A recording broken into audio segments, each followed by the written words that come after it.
Afternoon. What's new?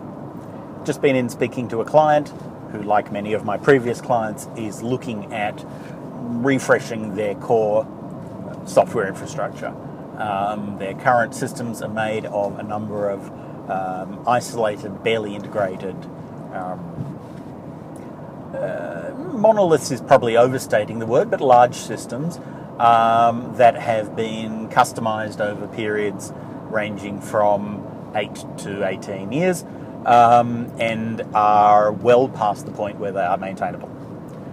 They know they can no longer sit with them, and they are in, unfortunately, what is the common position of being motivated by an impending crisis.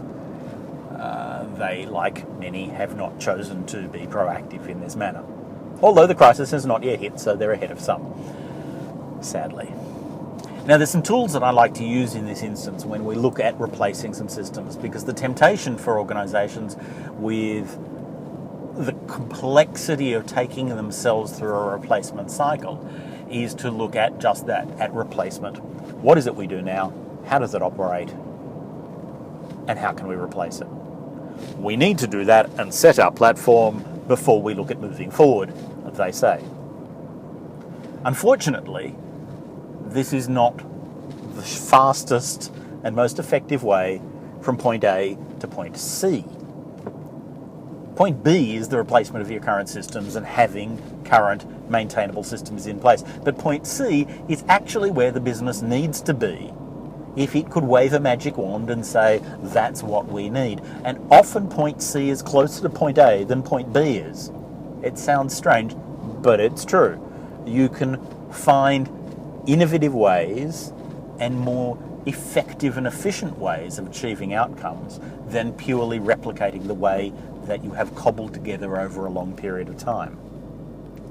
The tool that I like to use in this is something that I call, and there's a number of stages to it, but I start with an opportunities roadmap.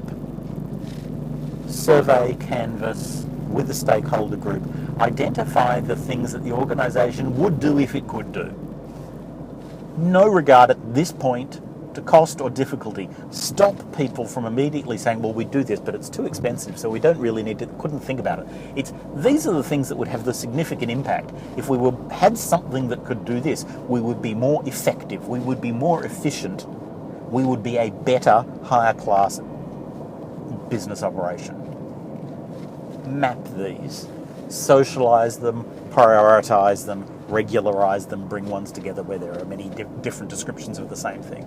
Provide a roadmap of what the organisation should do. From that, we then go to stage 2. And stage 2 is then to draw a strategic technology implementation roadmap, which says what is the best mix of technical solutions that map over that prioritised requirements roadmap. How can the items that are declared as mandatory and important and urgent be met best through the implementation of technologies? Now, that process then becomes a little circular, because it might highlight that if we choose this method, that piece there becomes very expensive. Do we in fact want it? It might be that this piece down here, which was seen as really very valuable but not mandatory, turns out to be cheap, almost given, if you choose to implement in this way. So you can start to do your trade-offs over the strategic choices of how you are going to go about solving your problem. And there's all sorts of things to build around this in terms of maintainability, in terms of support costs, in terms of partnering, in terms of delivery, in terms of et cetera, et cetera, et cetera. But those two items are two very critical things to get that trade-off right in terms of selecting the best path forward to get you to where you want to be. Hope that insight helps. Look forward to talking to you soon.